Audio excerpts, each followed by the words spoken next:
Oke, baik. Bismillahirrahmanirrahim. Assalamualaikum warahmatullahi wabarakatuh. Selamat malam, Bapak Ibu semua. Bagaimana kabarnya? Ada Pak Alhamdulillah Ismet. baik. Alhamdulillah. Pak Taufik ya tadi ya. Iya, Alhamdulillah. Salam kenal Pak Taufik. Ini Taufik Hidayat salam main kenal bulu tangkis Mas. kan ya? Udah pensiun Mas saya Mas.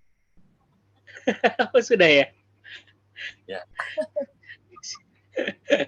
Baik, terus ada Pak Ismet, Pak Akil, ada Mbak Eka, Mas Agus, Hervan, Wiyanti, Mas Andi, Bu Ita, Mas Yonedi, Mbak Tika, Prof. Assalamualaikum. Waalaikumsalam warahmatullahi wabarakatuh. Mbak Mainati, terusnya juga ada Malam, Mas. lalu mereka. Terus ada Mbak Fioren, Mbak Feby, Mbak Pat, dan Pak Wawan. Gimana kabarnya semua? Sehat? Alhamdulillah sehat. Alhamdulillah sehat, Pak. Ya, kita saling mendoakan ya, karena belakangan ini nih masih kadang beberapa wilayah hujan panas, jadi ada beberapa orang yang kesehatannya agak menurun. Kemarin kita ada kelas bahasa isyarat, juga ada beberapa teman-teman yang kesehatannya menurun. Jadi jaga kesehatan, banyak minum air putih, dan jangan lupa olahraga. Semoga Bapak Ibu semua selalu dilindungi oleh Allah kesehatannya. Oke, baik. Sebelum kita mulai sesi sekolah bisnis kita pada malam hari ini, gitu ya. Ini yang kedua nih, minggu kedua untuk sekolah bisnis di tahun 2023. Kita alhamdulillah sudah ada beberapa program yang mulai berjalan untuk kita praktek nih, nggak hanya teori terus gitu. Kita usahakan bagaimana materi kita juga akan ada prakteknya gitu ya, atau minimal ada sharing lah dari teman yang sudah praktek. Dan malam hari ini kita akan membahas terkait dengan bagaimana mengoptimalisasi terkait dengan apa yang kita punya. Apa yang kita punya, apa yang ada dalam lingkungan kita yang kita miliki itu bisa bermanfaat dan bahkan bisa dicuankan, kurang lebih seperti itu. Nah, tapi sebelum kita melanjut ke materi dengan Prof, sama-sama kita berdoa dulu Bapak Ibu semua, semoga malam hari ini bisa berjalan dengan lancar, baik, dan ilmunya nanti juga akan bermanfaat dan berguna untuk kita semua. Sama-sama kita berdoa menurut agama dan kepercayaan kita masing-masing. Berdoa dipersilakan.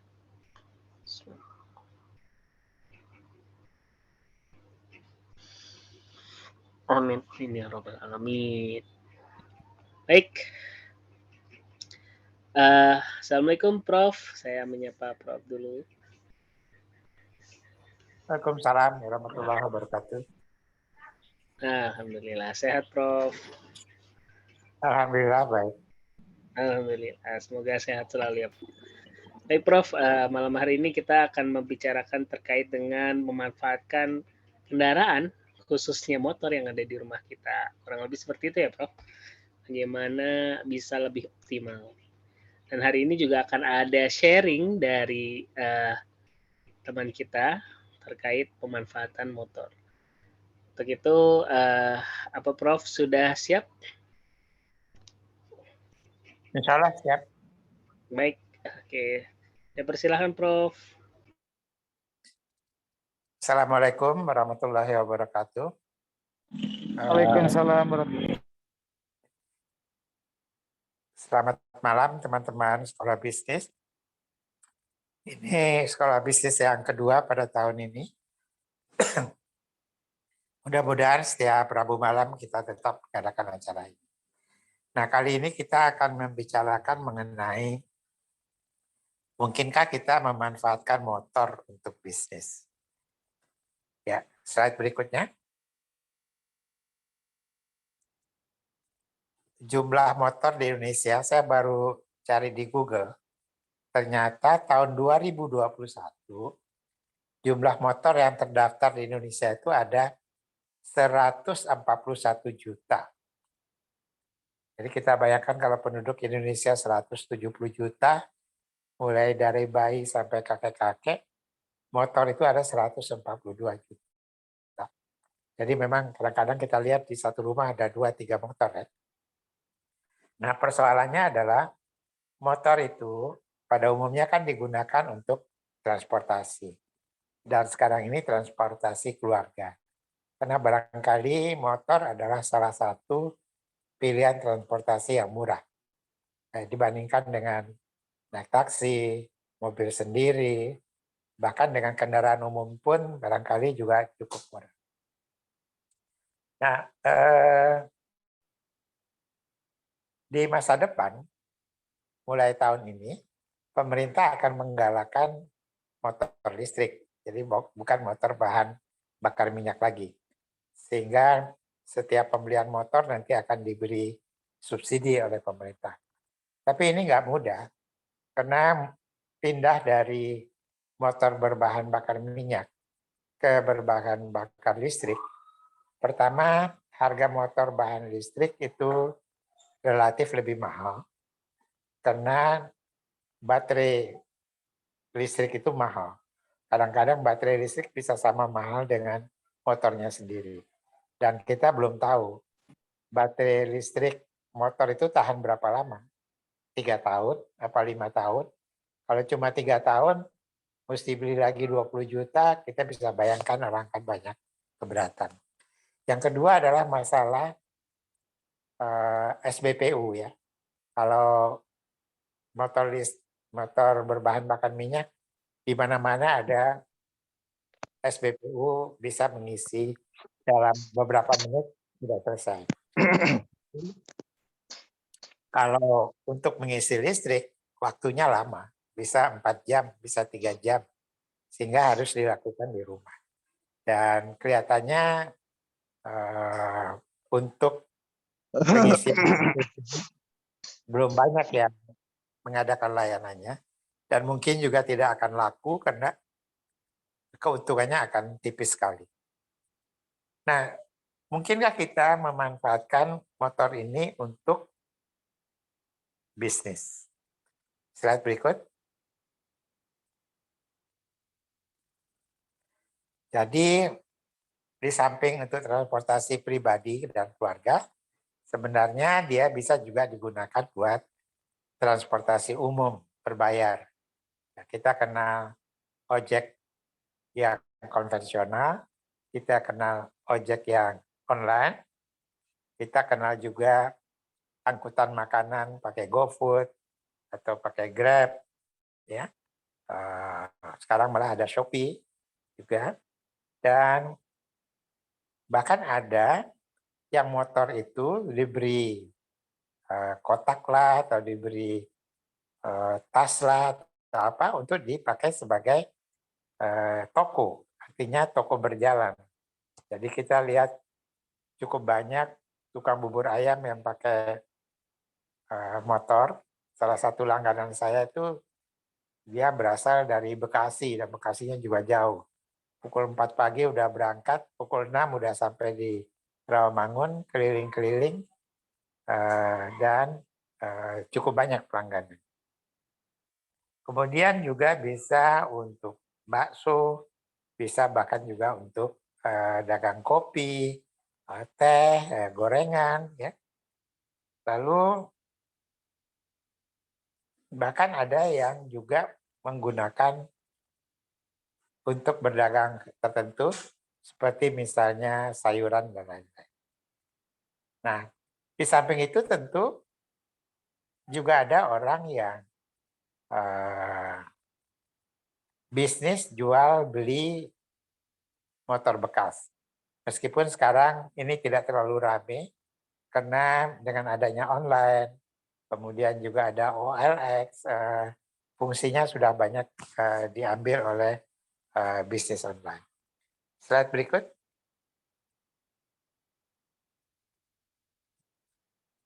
Seperti juga bisnis lainnya, kita bisa melakukan bisnis secara sendiri, tapi itu penuh perjuangan, repot, dan seringkali juga kemungkinan gagalnya jauh lebih besar.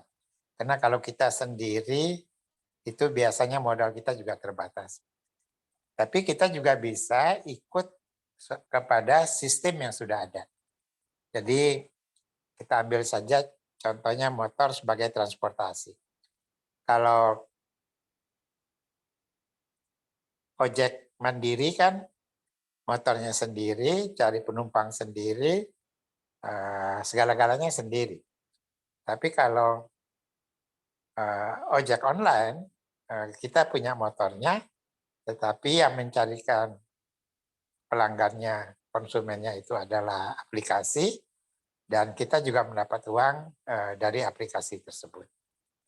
Berapa sih penghasilan seorang mitra Gojek online? Nanti barangkali kalau ada waktu,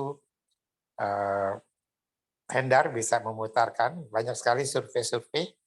Itu kalau yang sudah platinum itu bisa besar sekali ya, bisa sampai 200 ribuan satu hari. Jadi lumayan juga. Dan biasanya lebih besar daripada ojek mandiri. Slide berikut. Nah, sekarang kita lihat motor untuk jualan kuliner. Pertama ada beberapa prinsip dulu yang kita lihat sekarang. Bahwa orang berbisnis kuliner ini sekarang mencoba supaya efisien. Efisien itu artinya modalnya tidak terlalu besar karena bersama-sama. Tenaganya juga tidak terlalu banyak karena bisa bersama-sama. Dan juga penjualannya juga bisa lebih tinggi karena bisa bersama-sama.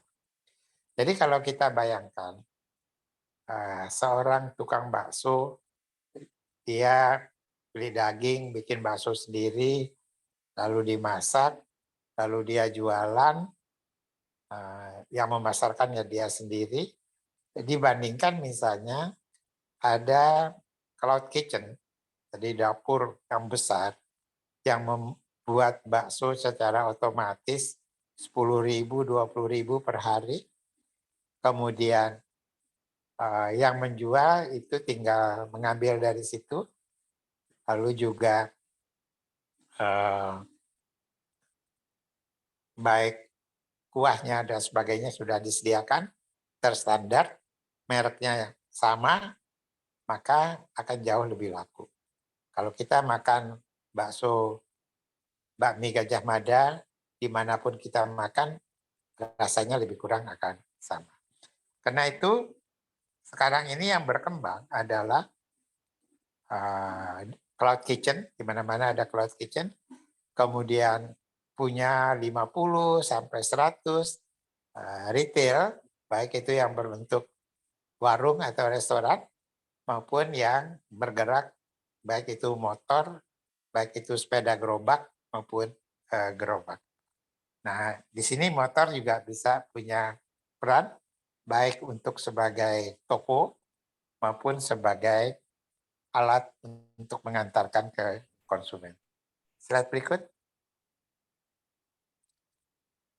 Kita bisa bermimpi, misalnya bagaimana kita membayangkan ada 100.000 motor toko atau sepeda gerobak di seluruh Indonesia yang menjual berbagai macam kebutuhan masyarakat, entah kuliner, entah sayur, dan lain-lain. Warnanya bagus, yang menjual pakai seragam, bersih, enak, karena dia merupakan grup-grup tertentu. Bisa saja misalnya katakanlah mie sedap punya 500 motor yang menjual mie sedap goreng atau mie sedap rebus. Tentu ini bisa merupakan salah satu alternatif untuk menjual ke masyarakat. Kita mengenal Indomaret dan Alfamart. Indomaret seluruh Indonesia ada sekitar 30.000. Tapi kalau Anda mau buka Indomaret, Anda harus punya tanah yang cukup luas karena harus ada tempat parkir. Dan yang kedua, modalnya kira-kira 2 miliar. Tidak banyak orang bisa punya uang 2 miliar. Sedangkan untuk motor, ya motor mungkin harganya 20 sampai 30 juta. Tapi kalau motor bekas 7 sampai 10 juta masih cukup bagus. Jadi dengan uang 10 juta, motornya 7 juta, 3 juta bahan makanannya, Anda udah bisa jualan. Jadi ini adalah salah satu alternatif untuk berusaha. Terserah pilihan Anda mau jadi toko, Anda mau jadi ojek online, atau Anda hanya mau mengantarkan saja, seperti GoFood atau Grab atau Shopee, itu tinggal pada pilihan Anda. Slide berikut. Jadi kalau di seluruh kabupaten kota ini, Indonesia itu ada 500, katakanlah setiap kota itu perlu 100 motor toko, maka akan ada 50.000 motor toko yang bisa digunakan untuk berjualan. Tapi jangan lupa, coba lihat gambar ini, juga bisa digunakan buat iklan. Sehingga modal yang 10 juta itu akan jauh berkurang kalau Anda juga bisa dapat iklan, katakanlah 1 tahun 3 juta misalnya, dalam 2 tahun barangkali sudah bisa beli motor bekas. Slide berikut. Nah sekarang seringkali banyak orang, ya salah satu contohnya sebenarnya adalah Gojek. Gojek ini menghimpun mitra-mitra, orang-orang yang punya motor, dihimpun melalui satu aplikasi, sehingga sampailah 3,5 juta orang mitranya. 3,5 juta orang. Dan bukan hanya ada di Indonesia, ada di Vietnam, ada di Thailand. Ya. Jadi sudah menjadi industri berbasis masyarakat. Nah, karena itu, Anda bersama-sama, kalau punya satu motor ya satu, ada teman lagi punya satu motor, bisa bersama-sama ikut dalam industri berbasis masyarakat ini. Slide berikut. Upaya-upaya di bidang lain, kuliner yang saya tahu, misalnya warteg. Tahu nggak berapa jumlah warteg di Jakarta? Di Jakarta saja 30.000 warteg. Dan waktu COVID kemarin tutup 10.000. Nah, kalau kita perhatikan warteg sekarang, ada sebagian yang sudah masuk grup. Ada grup Bahari, ada grup Wahyu. Ya. Wahyu kayak saya lihat sekarang makin lama makin sedikit. Biasanya grup-grup ini bersatu. Ada yang 1.000, ada yang 2.000 warteg bersatu. Mereka pertama lebih bersih, kemudian memakai nama yang sama. Jadi katakanlah warteg Bahari, Rawamangun, atau ada warteg Bahari Kelapa Gading. Kemudian mereka membeli bahan-bahan mentah, entah beras, sayuran, dan lain-lain secara bersama-sama, sehingga lebih murah. Dan juga mereka saling memasarkan. Bahkan mereka punya simpan pinjam. Kalau modalnya kurang, pelanggan lebih banyak, modalnya kurang, mereka boleh pinjam. Sebaliknya kalau mereka punya dana berlebih, mereka bisa simpan. Slide berikut. Nah, sekarang pertanyaannya, kalau Anda punya motor, apakah, slide berikut, apakah Anda akan gunakan untuk hanya transportasi saja, ataukah Anda akan gunakan juga buat bisnis, entah itu kuliner, entah itu jual beli motor, entah itu buat nganter-nganter barang. Nah, itu terserah pada minat Anda dan terserah pada potensi yang ada. Jadi saya cuma ingin Anda memikirkan, kalau punya motor di rumah, apakah akan sebagai aset atau akan sebagai beban? Kalau motor itu tidak menghasilkan dan Anda harus beli bensin 2 liter satu hari, kalau sudah 1 tahun Anda harus bayar pajak kendaraan bermotor, maka dia menjadi beban. Tapi kalau dalam tiap hari dia bisa menghasilkan, seperti survei pada ojek online itu bisa menghasilkan 100 sampai 200 ribu per hari, maka dia menjadi aset. Jadi tergantung pada Anda, apakah akan menjadikan motor Anda sebagai beban atau sebagai aset.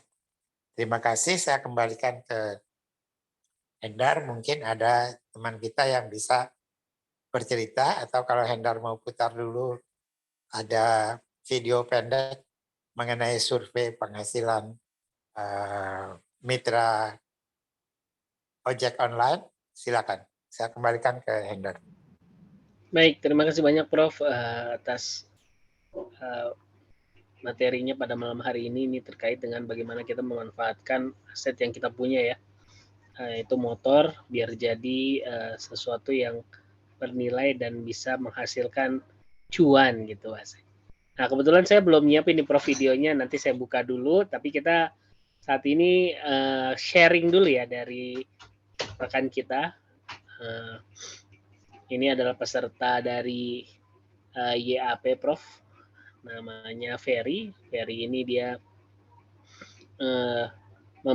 melakukan pemanfaatan terhadap motornya, itu mendaftarkannya untuk ojek online itu, dan juga mengantar barang, kurang lebih seperti itu ya.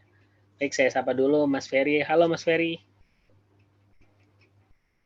Ya Mas, Assalamualaikum. Waalaikumsalam warahmatullahi wabarakatuh. Gimana kabar Mas Ferry?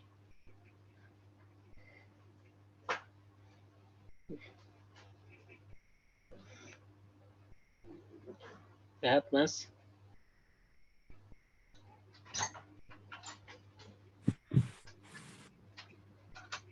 Halo Mas?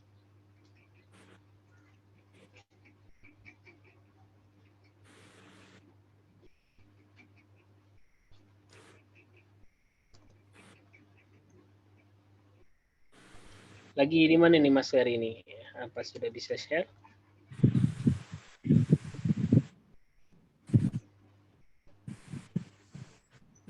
Kayaknya di luar ya Mas Ferry ya? Apa di rumah? Di luar. Oh, Mas. Di Halo. ya di rumah. Soalnya banyak anak-anak. Oke, siap Mas Ferry. Boleh cerita dong terkait dengan pemaparan materi Prof tadi ya, Mas Ferry. Mas Ferry berarti ini saya dapat info kalau Mas Ferry ini ojek online juga ya? Iya Mas, kebetulan saya ojek online dari 2017.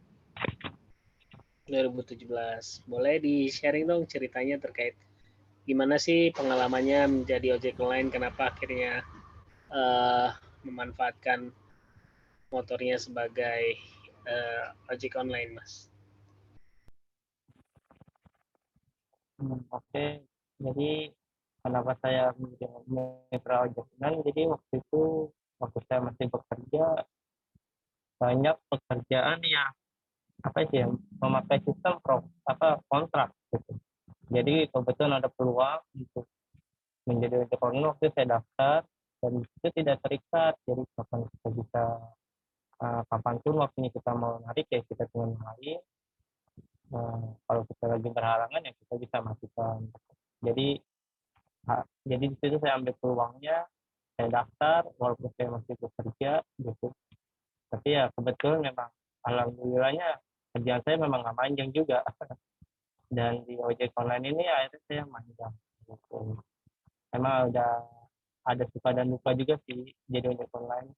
walaupun waktunya fleksibel, tapi ya rezeki itu seperti saya ngatur ya, karena kita mau narik sedikit, ngambil jam yang dikit, uangnya sedikit, nggak menentu lagi uangnya. Kalau mau narik yang uangnya banyak ya mungkin bisa sampai malam. Kayak saya lakuin biasanya hampir kurang lebih ya 12 jam lah saya berada di jalan. Oke, berarti setelah Mas Ferry akhirnya daftar dan waktu itu masih bekerja, itu jadi kurang lebih penyelamat ya, karena karena ternyata di kerjanya diberhentikan gitu ya Mas Ferry ya, akhirnya jadi full time sebagai di ojek online ini gitu ya Mas Ferry ya. Kalau boleh tahu nih Mas Ferry, range pendapatannya berapa Mas Ferry ini? Kita langsung dari ini. Mas Ferry apa ojek online-nya kalau boleh tahu Mas Ferry? Atau Grab kah? Atau Gojek kah?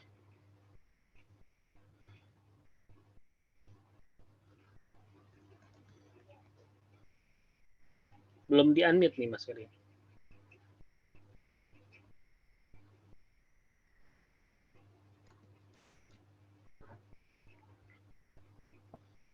Dengar nggak? Halo Mas Ferry. Suara Nah, dengar. Ini lagi di mute lagi nih. Dipencet lagi Mas.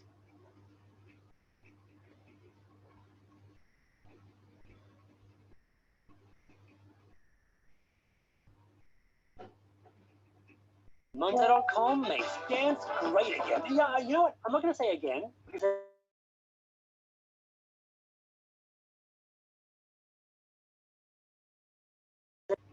Halo Mas Fer.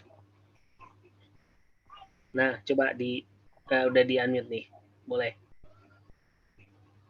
share Mas Ferry terkait dengan berapa sih kalau dari Mas Ferry sendiri nih penghasilannya dan platformnya apa nih? Gitu.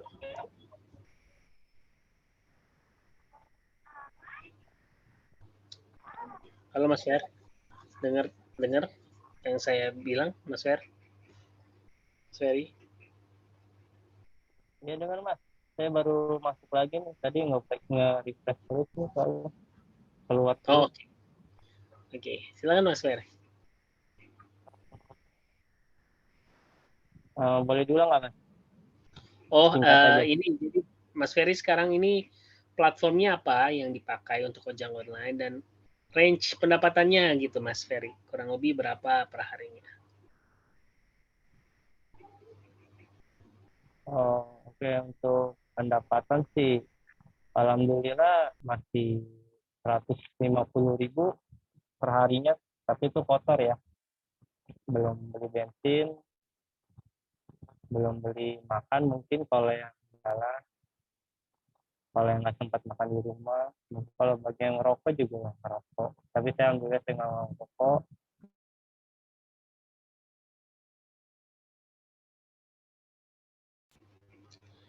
Range 100-an ya Mas Ferry ya.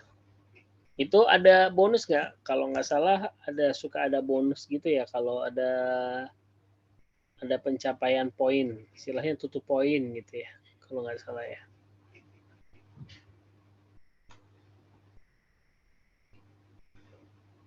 Mas Ferry apa itu ininya, platformnya? Di unmute, ke mute lagi nih Mas Fer. Sinyalnya dia nggak bagus nggak Pak? Mas Ferry, Grab Sinyal. atau Gojek Mas? Saya main di Gojek juga main. Jadi ngelihat yang ramenya aja Mas gitu. Kalau yang ramenya lagi di Shopee ya saya main Shopee dulu. Karena kan ada jam-jam tertentu nih untuk jam sibuknya. Misalkan dari jam pagi itu biasanya ramenya kita harus narik orang. Saya nyalain tuh Grab atau yang driver. Nanti jam makan siang saya nyalain makanan. Nanti jam makan siang habis saya nyalain paket gitu. Jadi kita ngeliat situasi jam juga. Soalnya kalau sembarangan nyalain juga yang ada berantakan, nggak kedapet kita gitu di situ. Jadi ada beberapa ya Mas Ferry ya. Oke. Iya, dan lokasi juga menentukan sih. range-nya seperti itu ya. Jadi ngatur nih pagi lagi rame tarik penumpang, siang makanan gitu ya, jam makan siang. Terus setelah itu bisa siangnya lagi bisa apa namanya antar barang gitu ya. Oke, mantap ya. Iya, Mengerti. emang harus tahu jam-jamnya itu. Soalnya kalau nggak tahu nanti kitanya malah nggak dapat rezeki, nggak dapat uang, nggak dapat Siap. poinnya itu juga. Oke. Karena harus benar-benar merapat ke areanya. Gitu. Oh. Oke, Mas Ferry. Baik. Terima kasih Mas Ferry nih udah share.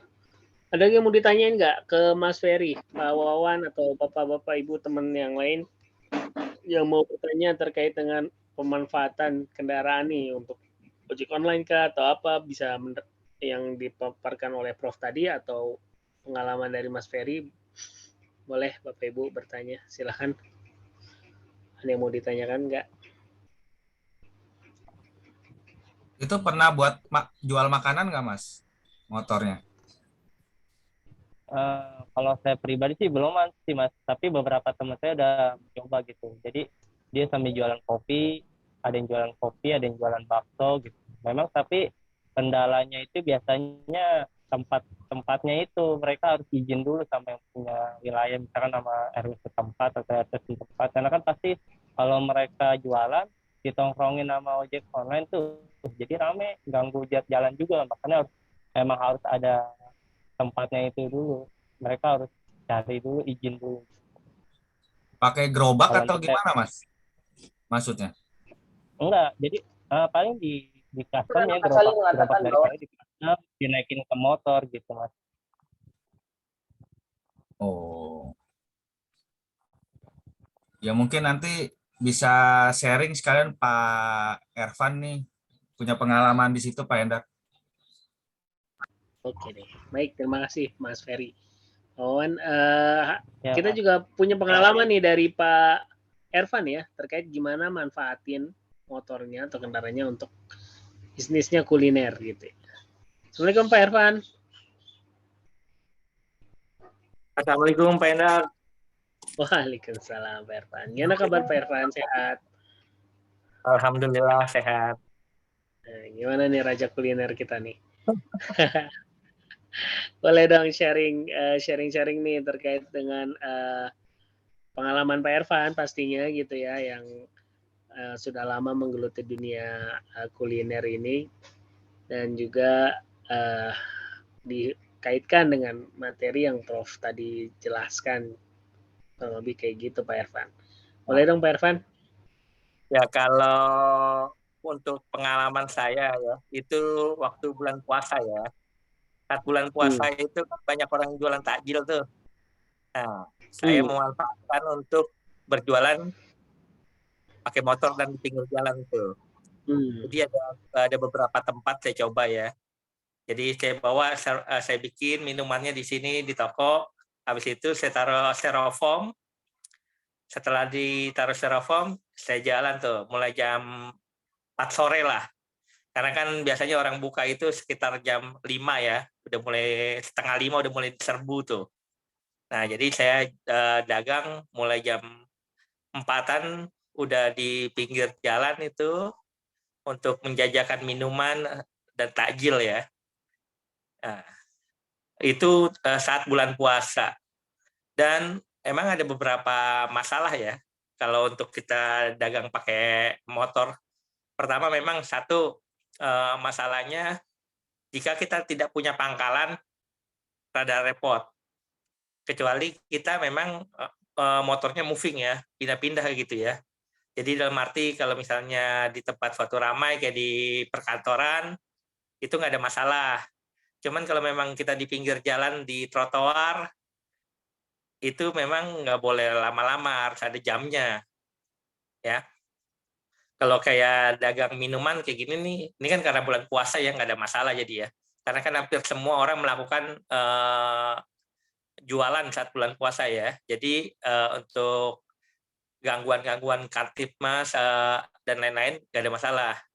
Cuman yang benar kalau misalnya memang jika jualan pakai motor, kalau memang kita mau stay gitu di tempat tertentu, ya apalagi memang biasanya ada bang jagonya lah, ada premannya lah, dan lain-lain. Cuman kalau untuk di daerah perkantoran kayak Sudirman, Tamrin, itu nggak ada masalah. Yang penting kita nggak didagang di trotoar Tamrinnya ya. Kan di Tamrin itu ada di sela-sela antar gedung tuh suka ada jalan ya, kayak di Setiabudi tuh jalan kecilnya. Nah, kalau dagang-dagang di seperti itu nggak ada masalah. Dan plus minusnya kalau dagang pakai motor kita bisa pindah-pindah, kalau sepi kita pindah ke tempat lain. Cuman ya kalau untuk dagang pakai motor kalahnya itu sama cuaca ya. Jika hujan repot gitu ya. Ya, jadi mau nggak mau kita harus punya itu tuh, payung warna-warni tuh. Cuman jangan terlalu gede juga, karena kalau gede rada susah tuh, kena angin goyang. Payung itu kan yang paling gede itu ukuran 2 meter ya. Saya pernah beli tuh salah tuh, saya tuker sama Pawawan. Saya tuker sama Pawawan yang 160 ya Pawawan ya. Nah, jadi sebenarnya pemanfaatan motor itu juga selain buat jualan seperti ini, saya juga kalau ada pesanan-pesanan makanan berguna juga, ya kan? Kadang pertama begini, jika kita punya pesanan-pesanan makanan, kalau kita nggak punya motor, kita misalnya manggil Grab atau Gojek, apalagi di jam-jam sibuk ya, kita kelarnya baru jam 4, setengah 5 gitu ya. Itu susahnya minta ampun kalau kita nggak punya kendaraan. Itu sering ditolak tuh. Karena kan tadi memang kalau Grab atau Gojek itu kadang suka milih-milih tuh kalau di jam-jam sibuk kayak gitu. Nah, kalau kita nggak punya motor, kalau kita punya usaha makanan atau apa, jika harus dikirimnya sore, itu rada repot. Bahkan yang mobilnya pun repot. Saya pernah dapat pesanan baru kelarnya setengah jam 4 lah. Harus dikirim ke tempat, karena banyak nggak bisa pakai motor ya, saya kirim pakai mobil. Itu ada. Karena saya yakin itu susah, makanya saya dari jam 3 udah pesen mobilnya. Walaupun makanannya belum jadi. Bener aja. Itu hampir 1,5 jam nggak dapat mobil saya. Karena makanan tetap harus dikirim, mau nggak mau akhirnya saya pakai taksi. Ya, saya ambil taksi Bluebird. Ya, saya kirim aja pakai taksi Bluebird. Cuman saya nggak ikut. Yang penting karena Bluebird kan kita percayalah. Dia pasti yang penting tempatnya di sini Pak. Ntar orangnya nungguin. Udah seperti itu. Jadi pada intinya sih sebenarnya kalau kita punya kendaraan kayak motor dan lain-lain itu bisa dipergunakan buat apa aja ya, kayak Gojek, nganterin makanan, jualan di pinggir jalan, banyaklah ininya opsi untuk mencari rezekinya kalau kita punya motor ya. Karena motor itu kalau zaman sekarang ya saya anggap sih sebagai kaki kedua saya, selain kaki asli ya. Karena kalau tanpa motor itu walaupun sekarang ada Gojek dan lain-lain, emang terkadang memang menghabiskan waktu ya, menghabiskan biaya juga kalau kita nggak punya kendaraan. Nah, cuman ada yang salah kalau misalnya kita punya kendaraan, nggak dimanfaatin dengan benar-benar sayang banget gitu. Jadi itu kendaraan misalnya kita nyicil, cuman buat bayar cicilan aja, tanpa menghasilkan uang.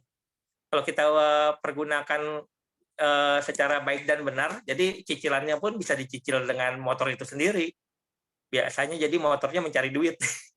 Seperti itu Mas Endar yang bisa di-share Mas saya. Oke. Jadi ini baru cuman pakai itu ya Pak Ervan, hanya baru kardus ya, belum dipakein gerobak ya, padahal ya udah bisa dimanfaatkan. Jadi murah dong ya, jadi nggak perlu uang banyak ya. Itu kardusnya itu styrofoamnya itu nggak terlalu mahal Pak Endar. Kan dia ada yang tebal, ada yang tipis ya. Kalau yang tipis itu ukuran yang tadi yang di motor saya itu sekitar 32 ribuan lah. Kalau yang tebal itu 58. Cuman memang kalau yang tebal ya beda bahan lah. Tebal banget. Jadi nggak mudah robek loh kalau yang tebal. Lebih irit. Dan biasanya kalau yang tebal-tebal itu dipakai kalau mungkin sama tukang sayur tuh, yang buat bobo ikan tuh, dia. Nah, Cuman dikasih lakban lagi tuh Mas Endor. Gunanya lakban itu biar kagak mudah terkorek-korek tuh, kan itu gabus ya bahasa itu ya, styrofoam ya. Kalau kagak dipakein lakban itu mudah itu tuh mudah berantakan. Itu Mas Endor.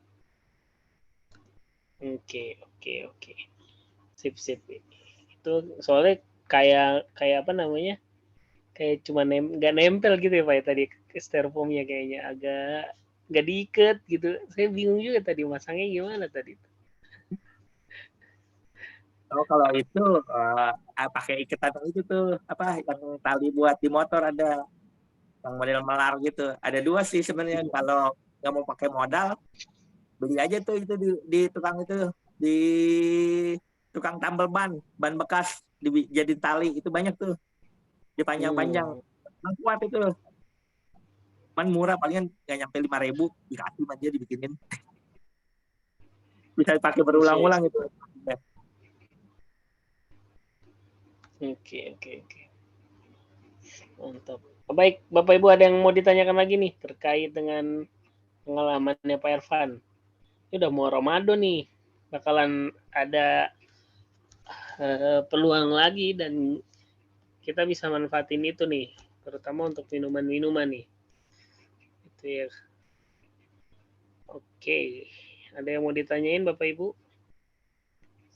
Atau sharing pengalamannya terkait dengan memanfaatkan motor ini?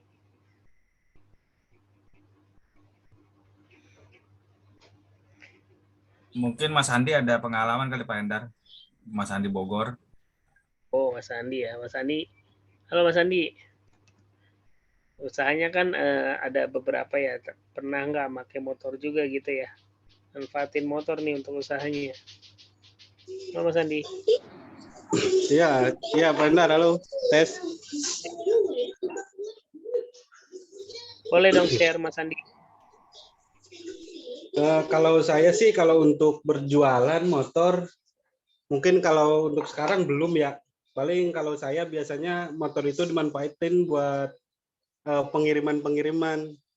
Jadi kayak dulu waktu usaha bisnis yang bakso goreng itu, motor saya dibuat ini, buat ekspedisinya, pengiriman. Dari Bogor ngirim ke Sukabumi. Terus kalau sekarang juga kan buka outlet ini, kedai Besti, jadi kadang kan ada yang mesen pengen COD-an, jadi dikirimnya ya pakai motor itu pribadi saya. Gitu paling Pak Hendar.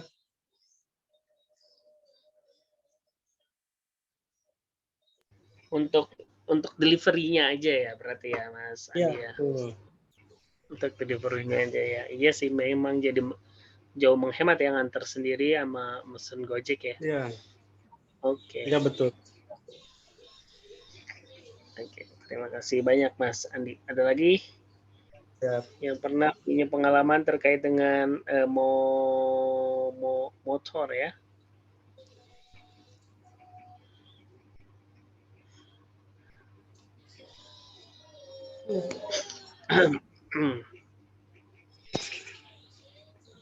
Izin dong nanya, boleh nggak lu Bis? Oh siap Mas Juan. Mau nanya dong terkait dengan menggunakan sepeda motor dalam berjualan gitu kan. Untuk beberapa area di Jakarta ini kan memang agak sulit ya Mas ya gitu kan ya. Itu bagaimana ya nyiasatinnya ya? Karena kan beberapa ini sisi trotoar itu kan memang ada yang jaga sekarang gitu kan ya, nggak bisa sembarang kita masuk wilayah itu gitu kan. Karena area pejalan kaki. Nah, Pak, terkendala di sini aja. Mungkin teman-teman ada yang punya siasat atau kayak gimana gitu, minta sharing dong.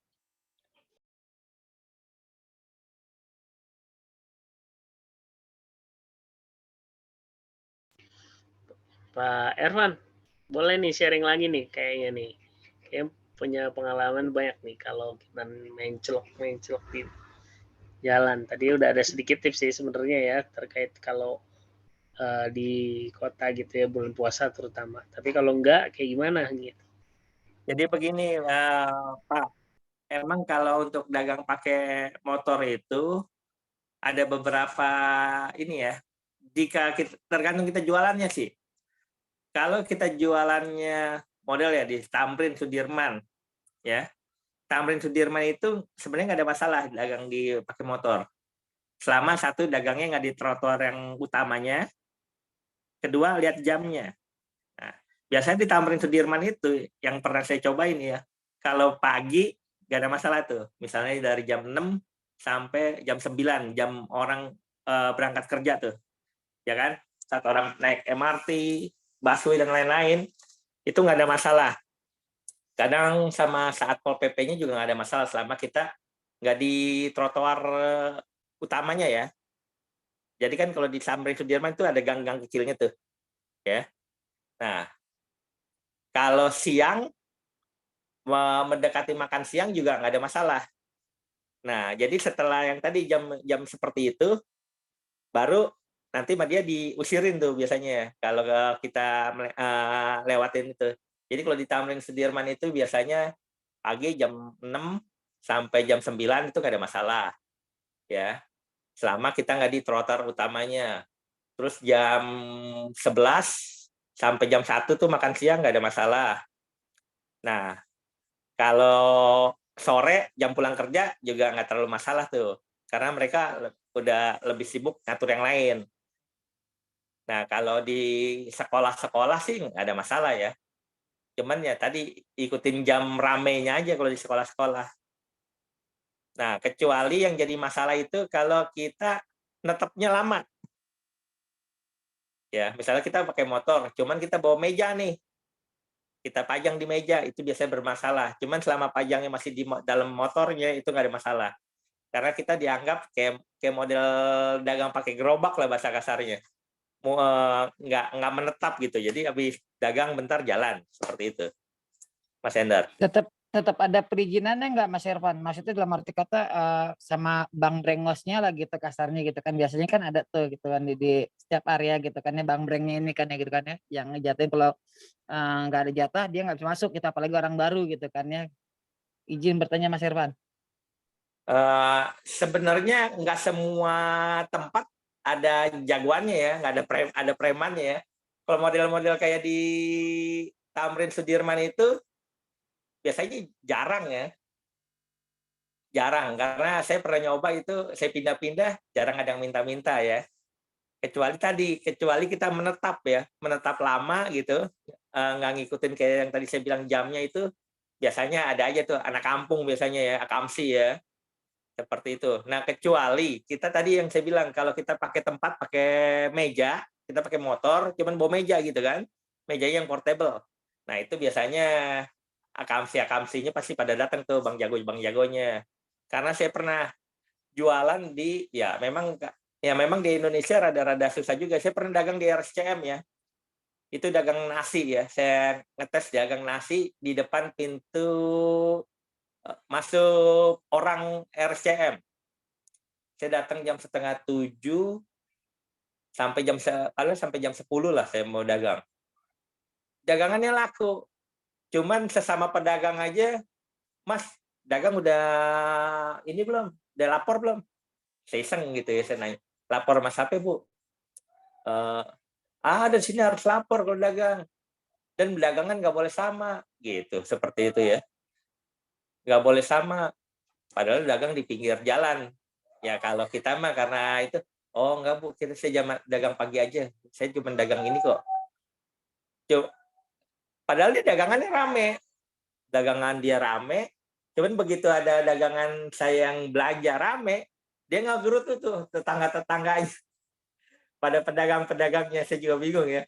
Sampai yang makan di tempat saya juga, Mas, dagang begitu amat ya, padahal dia waktu dia rame, nggak ngoceh-ngoceh, begitu Mas yang rame ngoceh-ngoceh sendiri ya. Jadi emang untuk posisinya tuh rame memang kalau di RSCM ya. Kalau misalnya pun harus bayar bahasa kasar sehari 50.000 aja saya berani ya. Karena tadi di RSCM itu datang banyak ya, ribuan mungkin ya. Jadi itu rata tuh minuman. Betul. Minuman 5.000. Kalau ada yang jual 4.000, saya kan waktu awal karena ya saya bukannya ini ya, saya jual 4.000, diocehin tuh sama pedagang-pedagang, Mas dagang 5.000 Mas, aqua di sini, jangan 4.000 sendiri. Ya udah saya naikin 5.000. Saya dagang makanan, Mas ini makanannya apa? Bento. Memang nggak ada yang dagang bento sini? Oh ya nggak ada. Cuman nggak boleh lama-lama dagangnya. Ya seperti itulah Pak. Ya bahasa kasarnya sih kita ngomong baik-baik aja. Emang rezeki kan bagi saya sih semua kebagian.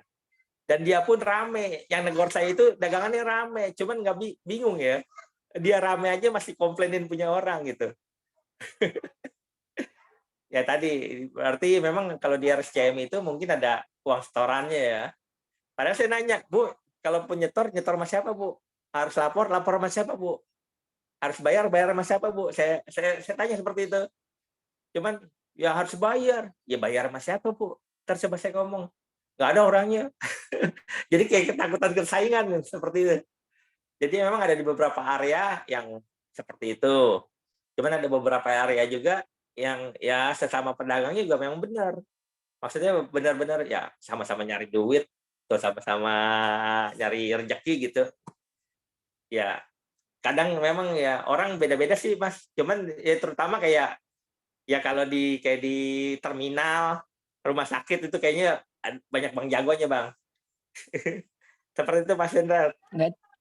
Nggak di mana-mana ya Mas, berarti masih kayak gitu ya Mas ya? Iya, kalau di terminal, di stasiun, di Kita rumah harus sakit. cari IO-nya berarti itu Mas. IO-nya yang mana tuh Mas? Biar kita bisa jadi agensinya Mas di situ Mas.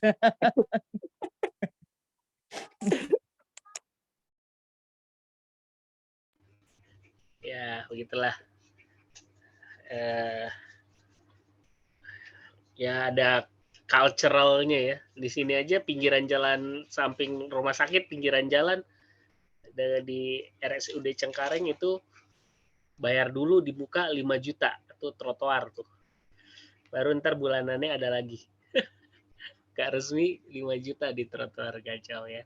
Jadi memang ada aja seperti kayak gitu ya. Kalau memang masuk gak apa-apa kita bayar, kita jalanin. Kalau enggak ya sudah. Ya, kalau di GI itu 12 juta Mas Hendar. Masuk bayar 12 trotoarnya. Juta. Yang trotoarnya. Bulanannya 500. Cuman emang worth it kalau di GI. Mau dagang apa pun. Janjiin itu IO-nya itu. Nah, cuman udah hampir seminggu ya yang di GI itu digusur ya. Yang di depan GI, depan Bank Indonesia itu udah digusur ya.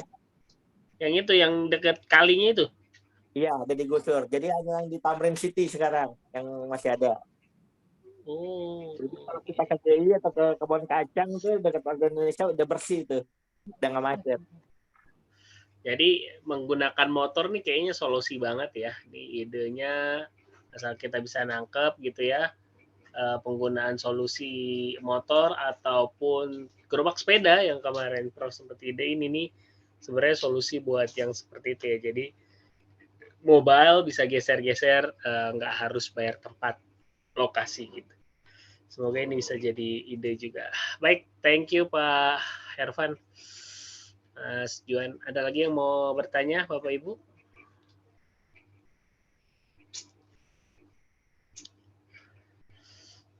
Baik, kalau memang tidak ada lagi, terima kasih banyak buat sesi pada malam hari ini, Prof.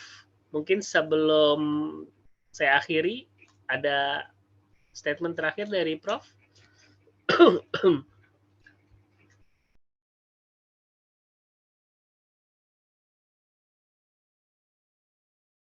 Ya, sebenarnya pemukiman juga bisa.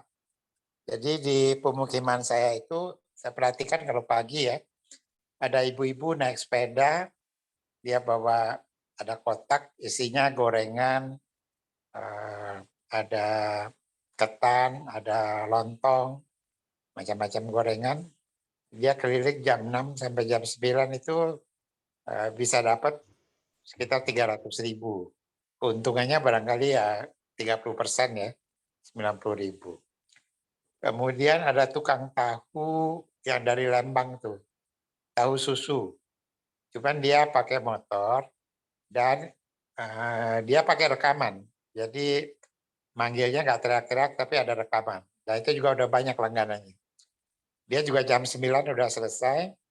Itu kalau saya tanya sekitar 700.000. Untungnya katanya 25%. Kemudian ada tukang ketoprak. Juga pagi-pagi libat. Padahal biasa ketoprak orang agak siang. Nah dia keliling, nanti kira-kira jam 10 dia ke kantor pos. Karena di situ udah mulai banyak orang dan banyak yang makan siang. Jadi kalau keliling itu juga ada keliling, ada mangkal. Nah, di pemukiman saya tanya yang banyak belanja itu siapa? Ya tentu sebagian ibu-ibu ya, atau orang yang nggak masak ya. Jadi terutama yang barangkali kos di situ atau gimana. Tapi jangan lupa yang banyak belanja juga adalah tukang. Jadi kalau ada orang ngebangun rumah, tukangnya ada 15, tidur di situ, itu pukul 6 pagi mereka udah pengen ngopi tuh atau makan gorengan. Kadang-kadang ibu-ibu itu datang ke situ, separuh dagangannya udah laku tuh. Cuman 15 orang pada beli tahu lah, yang beli pisang goreng, dan sebagainya. Karena kalau dia keluar, belum pada dagang. Jadi pagi itu merupakan kesempatan besar. Tadi saya jalan kaki dari Rumah Sakit Cipto ke Stasiun Cikini, lalu ke Megaria. Itu saya lihat di Stasiun Cikini memang tidak bisa dagang. Tapi di seberangnya, di Universitas Bung Karno, itu masih ada motor yang dagang 2-3 biji. Artinya dia tidak mengganggu trotoar, dia agak masuk sedikit ke Universitas Bung Karno, dan lumayan laku. Orang-orang turun dari stasiun Cikini, ada yang beli gorengan, ada yang beli minuman, kelihatannya lumayan juga. Mungkin juga tidak netap ya, artinya kalau orang lagi banyak turun, dia ada di situ, kalau udah sepi dia mungkin jalan. Jadi dengan motor ini keunggulannya bisa cari-cari tempat, dan kalau udah keliling seminggu 2 minggu udah tahu di mana tempat ramai. Tempat ramai itu biasanya dekat pasar, dekat terminal, dekat stasiun, dekat sekolah, dekat perkantoran. Jadi ya segala-galanya kan butuh pengalaman sih ya, dan juga keramahan kita untuk berkomunikasi dengan baik, sehingga kita tidak menimbulkan masalah dengan pedagang-pedagang halal. Barangkali itu aja tambahnya, Indar. Baik, terima kasih banyak Prof. Dari Pak Ervan atau Mas Ferry ada mau menambahkan? Kalau memang tidak ada,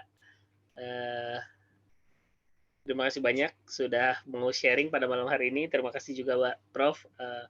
Materi hari ini sebenarnya dekat banget dengan kita ya, motor gitu ya, dan kita bisa mengoptimalkan itu. Cuman memang harus mau mencoba gitu untuk memaksimalkan motor yang ada sama kita gitu ya.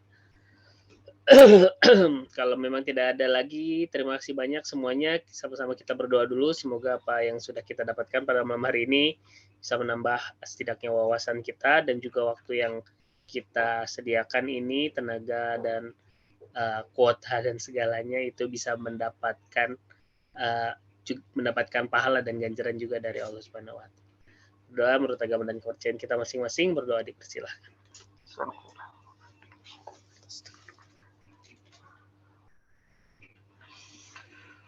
Amin amin ya robbal alamin. Terima kasih banyak Prof, Pak Ervan, Pak Wawan, Mas Ferry, dan teman-teman semua. Kita ketemu lagi insya Allah di minggu depan. Selamat beristirahat. Saya ucapkan Assalamualaikum warahmatullahi wabarakatuh. Waalaikumsalam warahmatullahi wabarakatuh. Mbak Tika, Mas Juan, Mbak Bioren, Selamat. Mas Ferry, Mas Izin Taufik. pamit Mas Profesor, izin pamit. Siap. Mbak Tika izin pamit.